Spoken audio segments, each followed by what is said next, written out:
अस्सलाम वालेकुम। आज हम टीईटी एग्ज़ाम के तहत साइंस और जोग्राफिया के सवाल देखेंगे जो आपको बहुत ज़्यादा करामत साबित हो सकते हैं।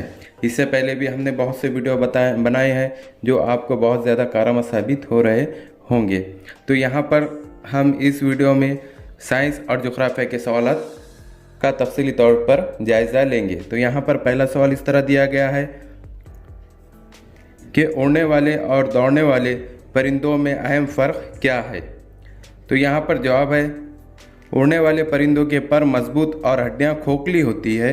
जो उड़ने वाले जो परिंदे होते हैं उनके पर कैसे होते हैं, मजबूत होते हैं और हड्डियाँ खोखली होती है, जबकि दौड़ने वाले परिंदों की टांगें मजबूत होती है। अब यहाँ पर अगला सवाल है, दुनिया में तिब की तालीम हासिल करने वाली पहली खातून का नाम बताइए। तो यहाँ पर सही जवाब है एलिजाबेथ गार्ड एडरसन।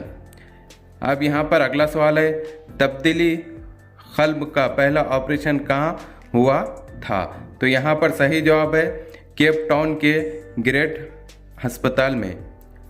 अब यहाँ पर अगला सवाल है, इल्म तिब में सबसे कम उम्री में किसने नोबल इनाम हासिल किया। तो यहाँ पर सही जवाब दिया गया है सरला रंस प्राग ने। अब यहाँ पर अगला, छिपकली और सांप एक ही ग्रुप के जानवर समझे जाते हैं, इनके ग्रुप का नाम बताइए। तो यहाँ पर सही जवाब दिया गया है रेप्टाइल। अब यहाँ पर अगला सवाल है, रेप्टाइल जानवर की पहचान क्या है। तो यहाँ पर सही जवाब दिया गया है ये खुश्की पर रहते और चलते हैं। अब यहाँ पर अगला सवाल है, मुख्तलिफ पौधे ग़िज़ा जड़ या तने में जमा करते हैं, मिसाल के तौर पर गाजर, मूली और आलू वगैरह। आप ये बताएं कि कौन से पौधों में ग़िज़ा इनके पत्तों में जमा होती है। तो यहाँ पर सही जवाब है प्याज और लहसुन। अब यहाँ पर अगला सवाल है कि जानवरों की दर्जाबंदी के इल्म में परिंदों के लिए कौन सी इस्तिलाह इस्तेमाल की जाती है। तो यहाँ पर सही जवाब है एवेस। अब यहाँ पर अगला सवाल है, परिंदे एवेस किस अज़ू की मदद से उड़ते हैं। अब यहाँ पर सही जवाब दिया गया है अगली टांगों की मदद से जो परों में तब्दील हो जाती है। अब यहाँ पर अगला सवाल है, जब इंसान सो रहा होता है तो इसके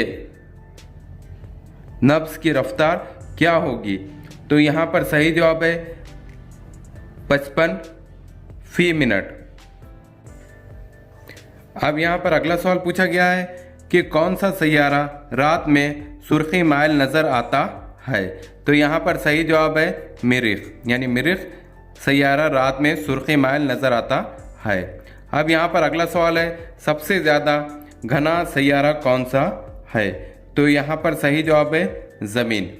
अब यहाँ पर अगला सवाल है, ज़ोहल सितारे के इर्द गिर्द रोशन छला किस ने दरियाफ्त किया। तो यहाँ पर सही जवाब है गैलीलियो। अब यहाँ पर अगला सवाल पूछा गया है, सबसे वज़नी सैयारा कौन सा है। तो सबसे वज़नी सैयारा मुश्तरी होता है। यहाँ पर अगला सवाल पूछा गया है कि किस सैयारे का वज़न दीगर तमाम सैयारों के मजमूई वज़न से ज़्यादा है। तो यहाँ पर सही जवाब है मुश्तरी। अब यहाँ पर अगला सवाल है, बताइए इल्म कीमिया का बानी कौन था। तो यहाँ पर सही जवाब है जाबिर बिन हयान, ये इल्म कीमिया के बानी थे। अब यहाँ पर अगला सवाल है, रुई से कागज़ तैयार करना किसकी ईजाद है। तो यहाँ पर सही जवाब दिया गया है उनलेस के मुसलमानों की ईजाद है। यहाँ पर अगला सवाल पूछा गया है कि लिफ्ट कब ईजाद हुई। तो यहाँ पर सही जवाब है 1852 ईस्वी में लिफ्ट की ईजाद हुई। अब यहाँ पर अगला सवाल पूछा गया है कि बल्ब किसकी ईजाद है। तो यहाँ पर सही जवाब है कि एडिसन अमेरिका की दरियाफ्त है। अब यहाँ पर अगला सवाल पूछा गया है कि बताइए किस आले की मदद से पानी में आवाज़ें सुनी जा सकती है। तो यहाँ पर सही जवाब है आबी फ़ोन के ज़रिए पानी के अंदर आवाज़ें सुनी जा सकती है। अब यहाँ पर अगला सवाल है बताइए रोशनी ख़त मुस्तकीम पर कब तक चलती रहती है। तो यहाँ पर सही जवाब है जब तक कोई चीज़ दरमियान में ना आए, जब तक ख़त मुस्तकीम में रोशनी चलती रहती है। अब यहाँ पर अगला सवाल पूछा गया है कि रोशनी किस ख़त पर चलती है। तो यहाँ पर सही जवाब दिया गया है रोशनी ख़त मुस्तकीम पर चलती है। अब यहाँ पर अगला सवाल पूछा गया है कि सूखेपन की बीमारी किन में ज़्यादा होती है। तो यहाँ पर सही जवाब है बच्चों में ज़्यादा होती है। अब यहाँ पर अगला सवाल है फास्फोरस किन चीज़ों में पाया जाता है। तो यहाँ पर सही जवाब है अंडे, दूध और सब्जियों में फास्फोरस ज़्यादा पाया जाता है। अब यहाँ पर सवाल दिया गया है बताइए एलिमेंट्री किनाल क्या है। तो यहाँ पर सही जवाब दिया गया है हाजमे की नाली। अब यहाँ पर सवाल है कि जब हम ग़िज़ा खाते हैं तो वो किस नाली से गुजरती है। तो यहाँ पर सही जवाब है हलक की नाली से गुजरती है। अब यहाँ पर अगला सवाल है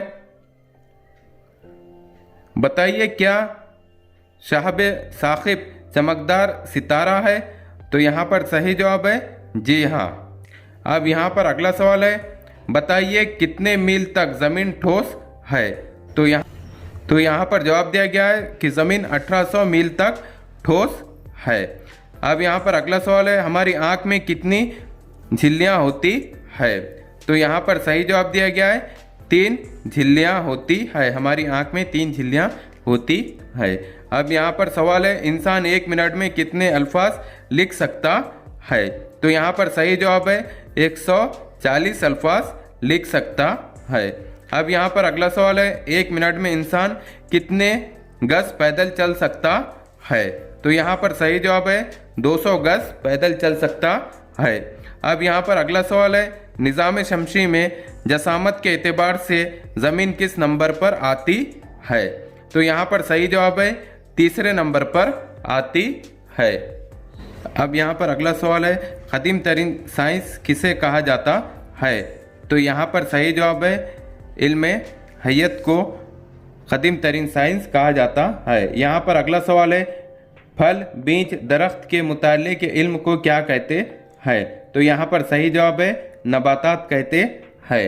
अब यहाँ पर अगला सवाल है जानवरों के मुताल्लिक़ के इल्म को क्या कहते हैं। तो यहाँ पर सही जवाब दिया गया है इसको हैवानियत या ज़ूलॉजी कहते हैं। अब यहाँ पर सवाल दिया गया है फार्मोलॉजी किस इल्म को कहते हैं।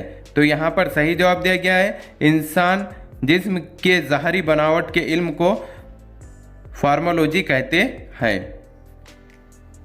अब यहाँ पर अगला सवाल है दिमाग के मुताल्लिक़ के इल्म को क्या कहते हैं। तो यहाँ पर सही जवाब है न्यूरोलॉजी कहते हैं। अब यहाँ पर अगला सवाल दिया गया है खुर्दबीनी अजसाम के मुताल्लिक़ के इल्म को क्या कहा जाता है। तो यहाँ पर सही जवाब है खुर्द हयातियात कहा जाता है। अब यहाँ पर अगला सवाल दिया गया है हयातियाती कीमिया से क्या मुराद है।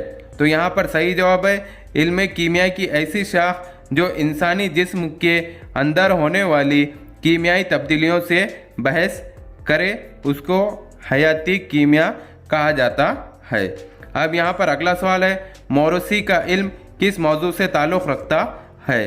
तो यहाँ पर सही जवाब है एक नस्ल से दूसरी नस्ल में खुसूसियात की मुंतकली के मुताल्लिक़ का इल्म मौरूसी इल्म कहलाता है। अब यहाँ पर अगला सवाल है तिब्बी कीमिया से क्या मुराद है। तो यहाँ पर जवाब है कीमिया की ऐसी शाख जो अनासिर या मुरक्कबात के तबई ख़वास से बहस करे। अब यहाँ पर अगला सवाल है नामियाती कीमिया किसे कहते हैं। तो यहाँ पर सही जवाब दिया गया है कार्बन के मुरक्कबात के मुताल्लिक़ का इल्म नामियाती कीमिया कहलाता है। इस तरह के हमारे एजुकेशनल वीडियो देखने के लिए हमारे चैनल को सब्सक्राइब करें, बेल आइकन दबाएं, लाइक करें, शेयर करें और आगे की वीडियो देखने के लिए हमें कमेंट्स करें। Thank you.